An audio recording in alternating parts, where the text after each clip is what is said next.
Il y aura des discours dans quelques minutes de porte-parole de la coalition, du mouvement étudiant également, ainsi que du mouvement syndical. Les gens vont prendre la parole pour vous dire pourquoi on est ici aujourd'hui, pourquoi on bloque, pourquoi il faut dire non à la taxe santé, non à la hausse des droits de scolarité, également non à la hausse des tarifs d'hydroélectricité.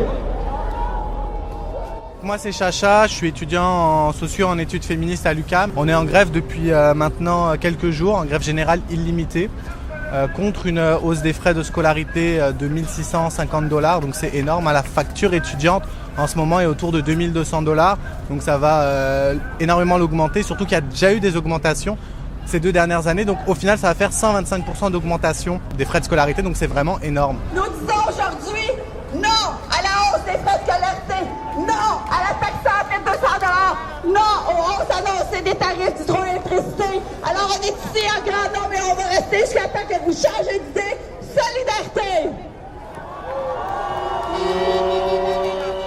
Nous, ce qu'on pense, c'est qu'il devrait y avoir un alignement vers le haut, c'est-à-dire que les frais de scolarité baissent partout pour permettre qu'il y ait plus de monde qui étudie. Le Québec, c'est la province du Canada dans laquelle il y a le plus de scolarisation. Aujourd'hui, pour joindre sa voix aux 140 organismes communautaires, syndicales, féministes, c'est pour dire que la privatisation des services publics, c'est pas une option. Les inégalités sociales, ce n'est pas une option. Le gouvernement nous dit qu'il n'y a pas d'argent pour la santé, l'éducation, pour les services essentiels. Regardons autour de nous. Il y en a d'argent. Et là, c'est encore une fois les mêmes personnes qui vont payer, qui vont s'endetter et qui vont se priver. C'est inacceptable, c'est assez. Bonjour, je m'appelle Julie, puis je suis à la maîtrise en éducation à l'UQAM. Donc, les étudiants sont en train de se mobiliser, mais aujourd'hui, on est à la tour de la bourse. Pour bloquer la tour de la bourse, en fait, c'est contre la hausse des frais, donc des frais de la tarification, des frais de la santé, sur l'éducation, sur les services sociaux. Donc, c'est un mouvement qui est conjoint, qui est pas seulement les étudiants aujourd'hui. Donc, c'est important justement de se mobiliser. La hausse des frais a été décidée dans le budget de 2010, qui décidait également de mettre en place une taxe santé de 200 $ par an et que tout le monde va payer. Donc, c'est une mesure complètement injuste parce que tout le monde va payer le même niveau, peu importe ton niveau de revenu. Et en même temps hausser les tarifs de l'électricité. Donc c'est les 3 mesures qui sont dénoncées aujourd'hui par la coalition contre la tarification des services publics, qui est une coalition née donc en 2010 où il y a à la fois le mouvement étudiant et en même temps énormément d'organismes communautaires et les syndicats.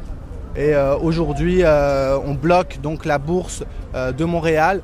Et ça s'est pas vu depuis 10, 20, 30 ans. Ça fait vraiment très longtemps qu'il n'y a pas eu autant d'actions d'occupation, de blocage qu'il y a en ce moment. C'est pour montrer au gouvernement qu'il y a des forces au Québec justement qui sont contre cette tarification-là puis cette privatisation qui est en train de prendre d'assaut le Québec. Qui sème la misère, récolte la colère! Qui sème la misère, récolte la colère! Qui sème la misère, récolte la colère!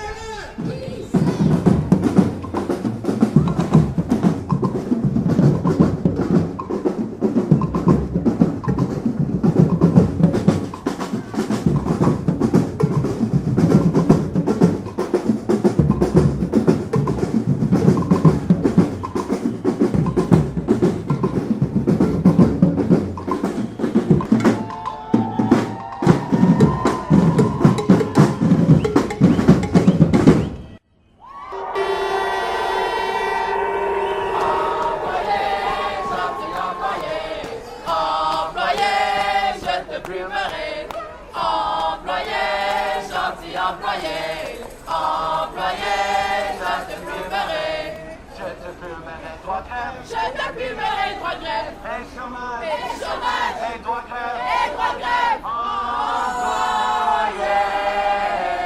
Employé, gentil employé. Employé, je te plumerai. Opération réussie. Pour la première fois, on a réussi à bloquer l'entrée de la bourse de Montréal.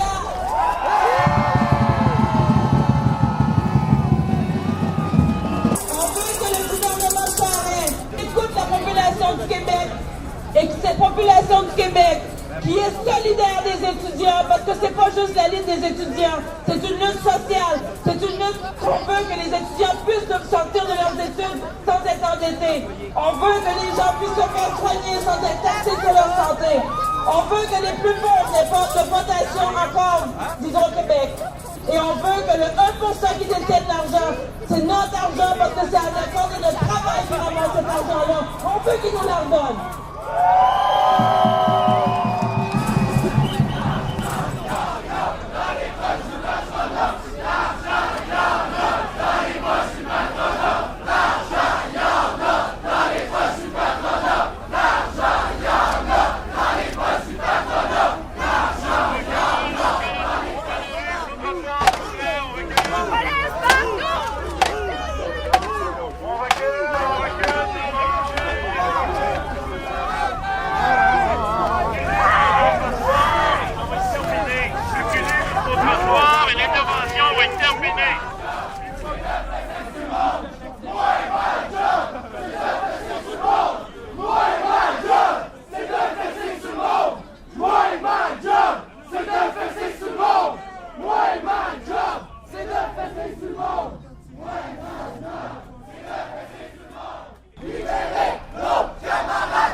On a